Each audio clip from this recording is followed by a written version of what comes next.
My name's Professor Mike Holdsworth. I am the Director of Crop Sciences at the University of Nottingham. We're interested in how seeds germinate, understanding the genetic control mechanisms for that, and more generally to understand plant responses to abiotic stress. Stresses in the environment like drought, high temperature, low temperature, waterlogging, those kind of stresses that plants can't escape from. As animals, we can run away from these things, plants can't, and they have evolved mechanisms to cope with these stresses. And so we're interested in trying to understand the genetic control mechanisms that the plants use to cope with these stresses. This, of course, is of major agricultural importance. Flooding is predicted to be increasing hugely due to climate change. The crops that are flooded obviously die, and that means that there's nothing for people to eat after the flood has gone away. And so understanding how plants perceive that they're flooded and then how they respond to that, and then trying to change that through plant breeding so that plants are better able to respond to this kind of stress is a major target for our research. And this recent research that we've carried out, we think, is going to be of major importance in that area and give tools to plant breeders to be able to manipulate plants so that they will be better able to cope with waterlogging. I'm Dan Gibbs. I'm a postdoctoral research fellow here at Nottingham, and the project I'm working on is looking at the role of the NN rule pathway, which is a proteolysis pathway in plants, looking at the role of that pathway in the regulation of the response to flooding and low oxygen stress. We work on a plant called Arabidopsis, and I'm going to show you some seedlings. And in these particular plants, we've got a marker which tells us when the plants are under oxygen stress, and this marker turns blue.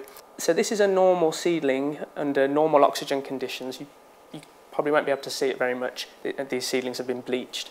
But what we can see is it's completely clear, so we know that it's not under oxygen stress. Now, if we take that seedling or plants of the same seedling type and put them under oxygen stress, what we see is we see this induction of this blue signal throughout the plant. So that's telling us that these plants know that they're under oxygen stress, and they're kicking in and turning on all the genes that they need in order to respond to this. So what we work on is a pathway called the NN rule pathway, and we've been able to show that the plant uses this pathway as a way of sensing when oxygen levels decrease, and this pathway is important for their response. So if we take plants that don't have a functional NN rule pathway, so they've been mutated, what we see is that even under normal conditions, that throughout the roots they have this blue signal. So this is telling us that these plants are already displaying the oxygen deprivation response. So they think they're under oxygen stress.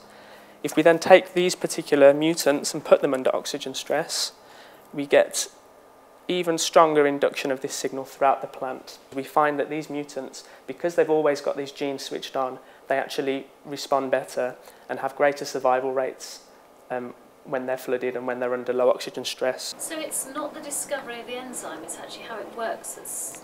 Yes, so this has been known for a number of years, what this regulator is, but nobody knew how it worked. And so what we've done is we've shown the biochemical process within which it works, and how actually at the biochemical level through this oxidation that the protein works.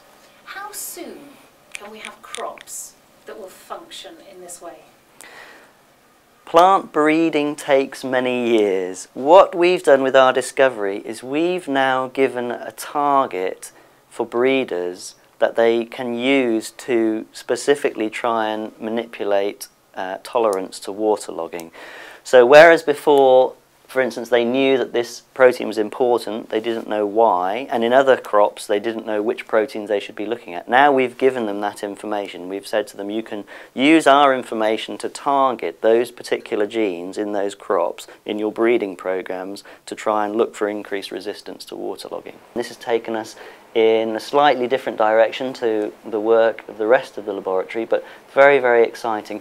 Not only because our discoveries are really of major agronomic importance, but also because the mechanism that we've discovered is so elegant and simple, and it's very, very easy to explain how this system works, and that's really very satisfying as a scientist, to come to those two endpoints, to be able to show that you've solved an aspect of biology, and also that that aspect of biology is of importance to agriculture.